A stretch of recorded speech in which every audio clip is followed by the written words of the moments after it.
Magandang umaga sa inyong lahat dyan mga idol. Welcome back sa YouTube channel natin, Bagong Pilipinas, Old Queen TV. So mga idol, mayroon naman tayong isang coins dito na rare. No? Ito na naman mga idol, baka mayroon kayong ganitong uri ng coins.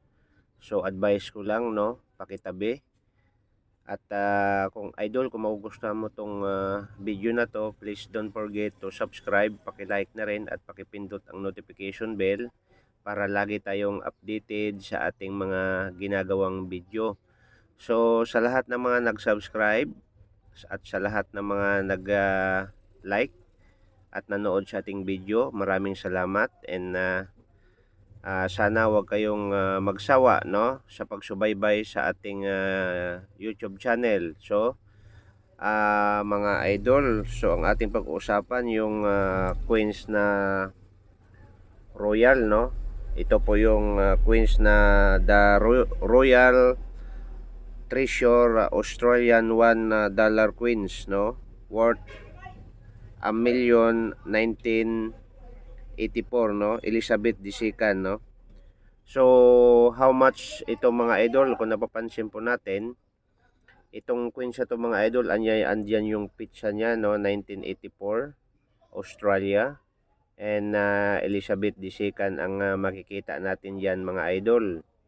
At dito sa kabila naman, mayroong mga larawan ng isang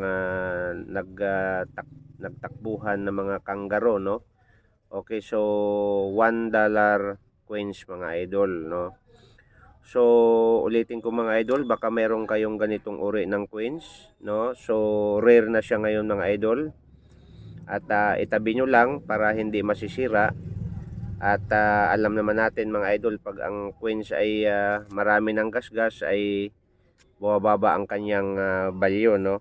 So sa auction nito mga idol, no, sa heritage auction, no, mayroong nakapagbenta nito idol na tumataginting na $10,000, no. Pero sa bintahan nito mga idol sa online, no, mayroong $6, mayroong $7.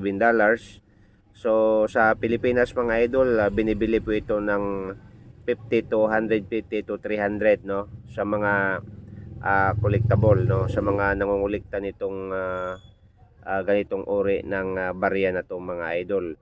So ligid sa kalaman nyo mga idol, ang kanyang weight ay 9 grams dahil ito ay mabigat at malaki ito na coins. Ang kanyang diameter mga idol ay 25 mm, ang thickness, no, 2.56 mm, at ang kanyang mintage mga idol medyo marami-rami, no, 186,144,000. So ang nakapagbenta nito mga idol sa coins na ano na medyo mahal, no, dahil sa may error, no. So tingnan niyo mga idol, yung isa sa mga coins ninyo diyan na kasing ganito, dahil mga idol maraming ganitong uri ng coins, iba't iba ang kanyang taon, no. So tingnan niyo maigi, baka no mid mark po yan at error. So mahal po yan, no. Yan po ang dapat nating ingatan.